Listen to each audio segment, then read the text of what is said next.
Alors déjà, vous m'aviez demandé si je trouvais en Australie les produits que j'aime en France. Alors certains oui et certains non. Par exemple, moi j'adore le beurre salé et il y en a partout en Australie, dans tous les supermarchés. Donc ça c'est une bonne nouvelle. Après, tout ce qui concerne, ce qui me manque, c'est vraiment le pain français, les croissants, pain au chocolat. Il y a des croissants, mais ils sont vraiment pas très bons. Et donc tout ce qui est baguette et tout, il n'y a pas. Donc ça me manque et j'ai hâte de retrouver ça en France. Et du coup, des fois, il y a aussi des produits que je retrouve, mais avec des noms différents de la France. Par exemple, je sais pas si vous voyez les... Enfin, c'est le premier exemple qui me vient, mais il y en a plusieurs. Les glaces à l'eau, je vous mets une image. Les Mr Freeze, ça s'appelle en France. Et en Australie, ça s'appelle les Freezies ou Freeze Pop. Je crois les deux. Et donc des fois on retrouve pas les mêmes produits qu'en France parce que nos produits français ont pas le droit en fait d'être importés en Australie. Et donc du coup vous m'aviez demandé ce que je faisais en ce moment, donc du coup je viens d'arriver à Cairns et je vais passer deux semaines de vacances à Cairns, visiter, aller voir les alentours un petit peu et voilà, donc c'est fini le travail pour moi. J'ai travaillé pendant 2 mois à la ferme de crevettes là et donc après je suis montée jusqu'à Cairns et voilà, c'est fini pour moi le travail. Et donc vous m'aviez aussi demandé combien il y avait de décalage horaire entre la France et l'Australie. Et en fait l'Australie c'est tellement grand que ça dépend de l'état où on est. Par exemple quand je suis arrivée à Perth, il y avait 7 heures de décalage. Ensuite je suis allée à Melbourne, il y en avait 8h30. Et donc là à Cairns actuellement il y en a 8. Donc du coup voilà, ça quand il faut que j'appelle ma famille, c'est un petit peu compliqué, mais bon, on trouve des arrangements. Et donc aussi vous m'aviez demandé comment je faisais pour payer tous mes achats en Australie. Et en fait dès que je suis arrivée en Australie, le 2 ou 3e jour, j'ai ouvert un compte bancaire dans une banque australienne très bien, parce qu'en fait j'en avais besoin déjà pour travailler, puisqu'il fallait un compte bancaire australien pour que mon boss me vire l'argent me vire de l'argent. Et donc du coup oui, j'ai une carte bancaire australienne, un compte australien en dollars australiens et donc voilà, je paye comme ça. En ce qui concerne la monnaie, je me balade très rarement avec du liquide parce que tout se fait par carte comme en France. Mais je vous montre un exemple de billet, donc j'en ai pas sur moi, je suis désolée. Mais je vous montre un exemple de billet australien. Donc 5 dollars, 10 dollars. En fait ça marche un peu comme en France. J'ai aussi des pièces, je vais vous montrer des petites pièces de 1 dollar et 2 dollars. Mais en fait c'est un peu comme en France, c'est juste que les billets sont jolis, je trouve, ils ont des jolies couleurs. Après, en ce qui concerne donc les animaux, la faune australienne, alors il n'y a pas de koala domestique malheureusement. Ils sont en liberté, en liberté dans des parcs nationaux généralement. On les laisse tranquilles dans leurs arbres, mais pareil pour les kangourous, ils sont pas domestiques. En revanche, il m'est arrivé de rencontrer quelqu'un, donc un Australien à la retraite, qui a une énorme propriété et en fait avec des champs, et les kangourous sont venus s'installer sur son terrain et donc il a des centaines de kangourous. Je vous montre une vidéo là et donc il a des centaines de kangourous qui gambadent partout, donc c'est pas domestique, mais en soi les kangourous restent sur son terrain à lui.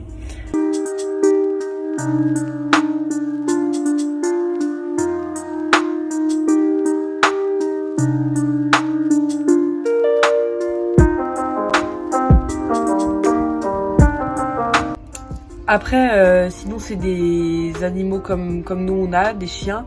Il y a moins de chats en Australie, mais voilà, c'est comme nous globalement pour les animaux domestiques. Et donc ensuite, si on parle du système scolaire, donc en fait c'est un peu différent de la France. Et ça dépend aussi des États en Australie. C'est pas exactement la même organisation en fonction des États. Par exemple, dans le Victoria et le Queensland, les enfants sont pas en vacances en même temps, un peu comme nous et nos zones ABC.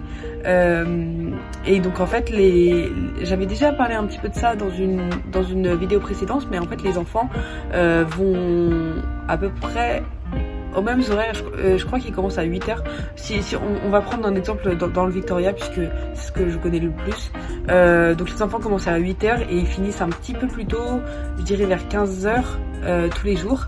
Et après ils font des activités sportives. Et en fait pour ce qui est du déjeuner, il y a très peu de self ou de cantine. C'est des lunchbox que les parents préparent le matin. Voilà, et sinon les vacances... Et donc oui, sinon il me semble que alors leurs grandes vacances sont eux à Noël, et en fait ils ont moins de grandes vacances que nous. À Noël en fait ils ont un mois de vacances, donc entre décembre et janvier ils ont un mois de vacances. Ils ont des vacances en avril, fin juin, début juillet, et ils en ont aussi en fin septembre. Voilà, donc c'est 2 semaines à chaque fois, sauf un mois aux alentours de Noël. Par contre, du coup, ils font des plus petites journées que nous. Et donc pour finir, vous m'aviez demandé quelle est la signification du drapeau australien. Donc déjà, il ressemble à ça. Et donc on voit d'abord que sur ce drapeau, il y a le drapeau du Royaume-Uni, puisque l'Australie était pendant longtemps une colonie du Royaume-Uni, et donc du coup ils ont encore des liens très, très étroits, c'est-à-dire qu'ils ont encore des accords ensemble, etc. Il y a ensuite 6 étoiles blanches que vous voyez là, et en fait ça représente les 6 états de l'Australie, donc à savoir donc le Western Australia, Australie occidentale, le Northern Territory, territoire du Nord, le South Australia, donc l'Australie méridionale en français, le Queensland, et donc le New South Wales, donc la Nouvelle-Galles du Sud, et enfin le Victoria. Donc voilà pourquoi il y a 6 étoiles sur le drapeau australien, et en fait elles sont placées de cette manière-là, puisque ça représente la constellation de la Croix du Sud. Donc c'est une constellation comme celle-ci, qu'on peut observer que dans l'hémisphère du Sud. Donc on la voit d'Australie. Bon, donc voilà, j'en ai fini avec vos questions. J'espère que j'ai répondu à toutes vos questions. Et si vous en avez d'autres, n'hésitez pas. Et donc maintenant, c'est l'heure du bilan, puisque voilà, mon année en Australie se termine bientôt. Je rentre dans 2 semaines. Je vais d'abord, d'ailleurs avant de rentrer en France, je vais d'abord passer 2 semaines en Thaïlande. Donc la Thaïlande, c'est ici. Et donc je vais passer 2 semaines en Thaïlande, découvrir le pays, et ensuite je rentrerai en France. Et donc pour conclure cette année, donc je suis vraiment trop contente d'être partie en Australie. C'est vraiment un super pays, les gens sont super gentils. J'ai rencontré plein de personnes trop sympas. J'ai vu plein de choses magnifiques, et j'ai appris différents métiers aussi. Donc en fait ça m'a apporté que du positif. J'ai progressé en anglais aussi. Donc vraiment je suis trop contente d'être partie, et donc l'année prochaine je vais reprendre mes études. Donc voilà, ça va être un petit peu différent, mais c'est vrai que une fois mes études terminées, je repartirai. Je sais pas si je repartirai en Australie, mais je repartirai dans un pays, c'est sûr, parce que j'ai trop aimé cette année et c'était trop bien. Bon ben voilà, je suis sur le départ, donc adieu l'Australie, et puis j'espère que donc, les vidéos vous auront plu. Celle-là va être longue, donc j'espère que ça va quand même vous intéresser. Et puis je vous dis peut-être à l'année prochaine. Et voilà, bonnes vacances!